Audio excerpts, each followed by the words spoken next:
The continent of Antarctica will be virtually ice-free in the next 25 years. It's going to lose half of the ice that it has now in the next 10. What you're looking at is time-lapse of a glacier and the meltwater coming from underneath it. Now, the period that you're watching here, you can kind of judge by a certain blue glacier. I'm going to try to mark it here when it starts. Right here. So this moving over here, it's basically a loop is what I'm saying. Covers about 2 hours. The glaciers in Antarctica are melting at a rate, and they're not reporting this, 10 to 100 times faster than even the worst estimates from before. The people that say that there's more ice now than there was a year or 5 years or 10 years ago are using pictures of surface ice, not accounting for the melt coming from beneath. Some of these glaciers are miles thick, which is something very, very, it's hard to wrap your mind around a piece of ice 400 miles long and 3 miles high, that you could cave out enough of it that you could take off a plane inside this giant melting ice cube, fly around inside it, and land. That's how big and that's how much is being lost. Now, let me be real clear about my stance on this whole man-made climate garbage. Are we completely to blame? No. Are we mostly to blame? No. A lot of it has to do with the sun. A lot of it has to do with just natural cycles. But does that mean we should do nothing? No. I'm a big fan of all of the solar and the wind and all of the other types of energy generation for the simple fact that it gets us away from the government. Those types of things, generating power yourself, living off the grid, forget the whole political aspect of it. It gives you freedom. So it's happening, and we have to deal, we have to adapt, we have to move forward. But we don't have to get involved in a bunch of political mess just because, they want the alternative energy to take the money out of the hands of big oil. I'm not totally against that idea. I don't know anybody who would think that continuing to enrich those guys is a good idea. It's, something where it's kind of a win-win-win-win-win. We take money away from big corporations, that's a win, which means less tax money to DC, even more of a win. We go off the grid, which takes us out from under their thumb, that's a win. And we're self-sufficient. And everybody talks about the negative aspect of this happening. The things that are going to be discovered on that continent are going to change history. As they're going to change life as we know it. There's been very little written in history about this that is reality, but we're going to be able to see it with our own eyes. More than likely, in our lifetimes, assuming God allows us to live full, long, healthy lives. But this is kind of what's being brushed under the rug by the mainstream media. They love the story of the melting Antarctica, but they definitely want to put their spin on it. And the scientists are saying now that this is not going to have that kind of a spin, that this, isn't something that we're going to be able to totally blame on man. There's 8 billion of us now, and 30 years ago there was only 2. So if you were standing in a room somewhere and there were 2 of you, and the climate in that room was fine, all of a sudden 6 more people walk in, that room's going to heat up. And if you crack a window in the room to bring in some fresh air, well, guess what's going to happen? There's going to be areas that are colder, areas that are hotter, and to find that sweet spot's going to be a lot more difficult. Anybody in Florida this year, or at least North America and Europe, I can't remember anything being this hot. And I'm not going to show you the pictures of what happened to this English girl in Cuba, but she had on suntan protectant. She had on oil and, or not oil, but she had sunscreen on. And what the sun did to her back, I'm not going to show. It's just that horrible in a matter of hours. We used to go out and lay in the sun for hours at a time and not have this happen. I mean, people got sunburns, but not like what you would see when you see this. Just go ahead and Google the terms that are on the screen right now.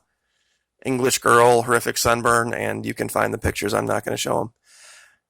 But I did find some new stuff in Antarctica, in an area that I haven't really looked at a whole lot. There's been some new imagery that's been uploaded to Google Earth Pro, and I have really suggested that people use this as much as they can, because there's stuff here that you just will not find in any other map. You will not find in any other system. And you can see things, and we've proven it over and over and over again by using aspect, by using shadow, by using history. But the first thing I want to show is this very weird. There are a series of triangles, and I just can't really understand what in nature would cause this. Now I have two places labeled out here, and I want to zoom in and show you this triangle right here. Now, this by itself, it's a blurry image. Okay, you could probably say that's just maybe some artifact. But right over here, not far away, look at this. Another one just like it. I mean, virtually in all measurement, virtually identical. And there are more of them in this field. And I'll give you both of these coordinates, and you can look through this field for yourself to show that there are a huge number of perfect geometric shapes out here that shouldn't be. It just shouldn't be in nature. And you can see this through time. This is an image from December of 2016. We back up to 2015, a year before. Now this is 1 year, and it's still here. And this is a different image. This isn't just a repeat image. And it's a little bit more blurry in this image from the year before, but they haven't moved. If this was sea ice, there's no way. And over here, and I forgot to mention this is from December of 2015. There's one here, and now one here. Almost identical, almost completely symmetric in shape. These triangles, and we've shown these in many other Antarctica videos.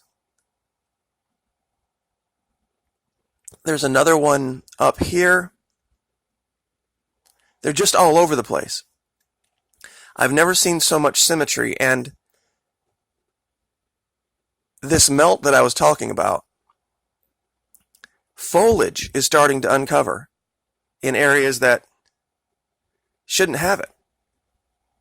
If you look real close here, on the side of this mountain, you can see all of this greenery. And to just give some perspective, to zoom out, this is nothing but a giant sheet of ice and snow and rock.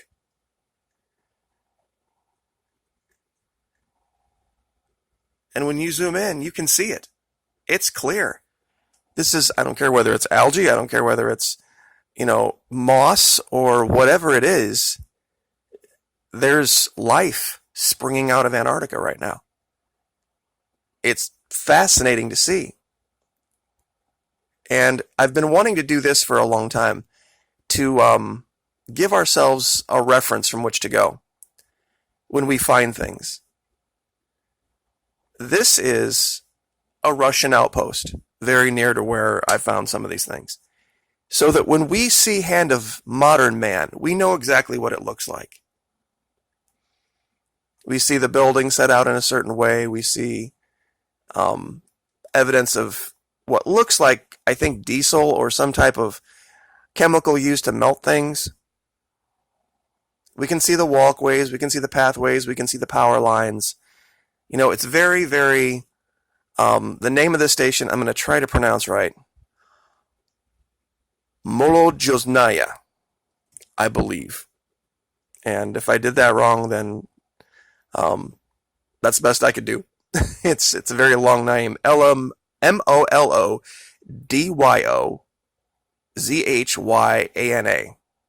Molodznaya Station, I guess this is.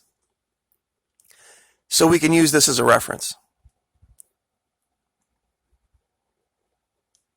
But also, way out here, in the middle of nowhere, and this is just a giant sheet of ice. What in the heck is this thing? We'll get a quick measure on this to see what we're looking at.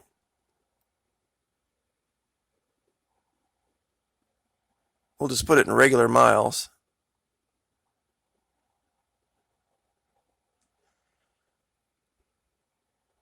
Looks 0.14 miles, so that would come out to about 230 meters long. So not just some little anomaly. Almost the size of a football field. So a lot of strange stuff. And this melt, this whatever the reason is, things are so hot this year, and there's going to be some positive aspect to it too. But not everybody believes the same thing for the same reasons, I guess was kind of the idea.